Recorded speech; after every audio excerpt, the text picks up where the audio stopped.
जय जगन्नाथ नमस्कार आपण मानक बहुत सारा भल पाइबा स्वागत जनाऊँगी। देखो मु 500 ग्राम दही नहीं जाइए गिन्ना गिन्नाए दही हम आ गिन्नाए बूंदी नहीं जाइए। आपण मैंने बूंदी मार्केट भी मिलूची बिना मिठा रे बूंदी।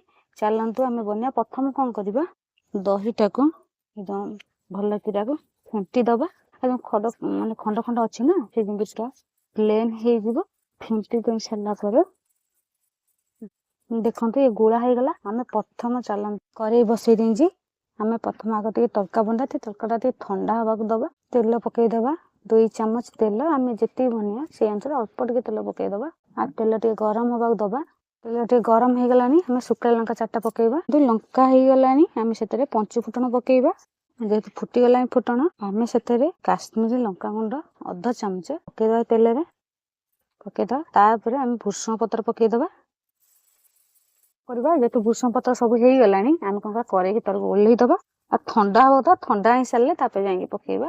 देखो ये टे कम उषुम पानी नहीं जाइए आम से कौन करवा ये बूंदी तक पकईदबा ना 1 मिनिट 2 मिनिट पर्यंत बतुरई दबा। एत समय बतुरवा नहीं कहीं अधिका बतुरी जीव आम अल्प समय टे बतुरई दबा।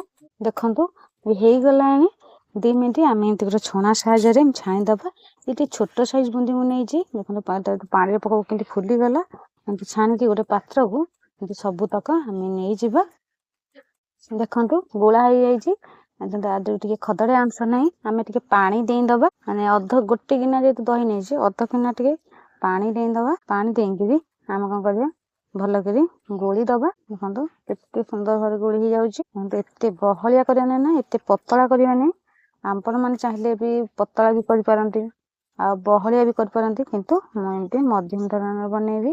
गोली हो गला गोला हो गला आम एथे 2 चामच चीनी पकईदबा तापर लुण पकईदबा अध चामच टे कम पकईकि आम भल कर गोली दबा चीनी टाक मिलई दबा सहज बना हो। आपण मैंने जो बिना पियाज रसुण खाती से एमती डेली भी बनई खाई पारे किसी भी कष्ट नुह सहज आ जल्दी भी बनब एमती। देखो गोला हो गला आ दहीटा भी देखो केते प्लेन भी पूरा भी किसी भी खद खदड़िया नहीं आ दही नबा ना से नगद दही दब फ्रेश दही दब आंबा तो जब खट्टा टे लगुव तो चीनी परिमाण टे अधिक पकईदे पकईदे दहीटा से परिमाणटा ठीक एमती आम भलसे गोली दबा। देखो गोला हो गला आम एथरे कौन करवा बूंदी तक जो छाणी थे ना पकईदबा बूंदी पड़गला आम कौन कर गोली दबा। जेहेतु सब गोला हो गला आम एथरे सुखिला बूंदी टे रखते एमती उपे टे एमती छिंची दबा। देखो एमती पकईदबा देखो सुखिला बूंदी जेहेतु पड़गला आम कौन करवा जीरा गुंड आम एमती उपरको अल्प अल्प एमती पकईदबा तापर आम कौन करवा कौन करवा आम लंका गुंड एमती पकईदबा।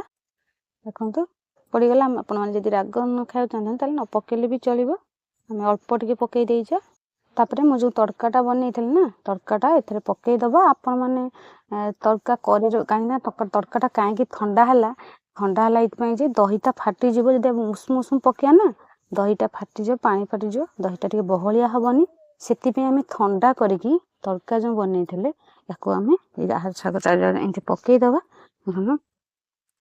आप तड़का न पकेले भी चलो तड़का पकेले ना भल टे स्वादिष्ट लगे किंतु पड़गला। दर्शक बंधु देखु सब जेतु पड़गला आम आमको एमती गोली दबा चारियाडे सामान मिसीज तड़काटा जो दिहला ना आ दही बूंदीटा बहुत स्वादिष्ट लगे।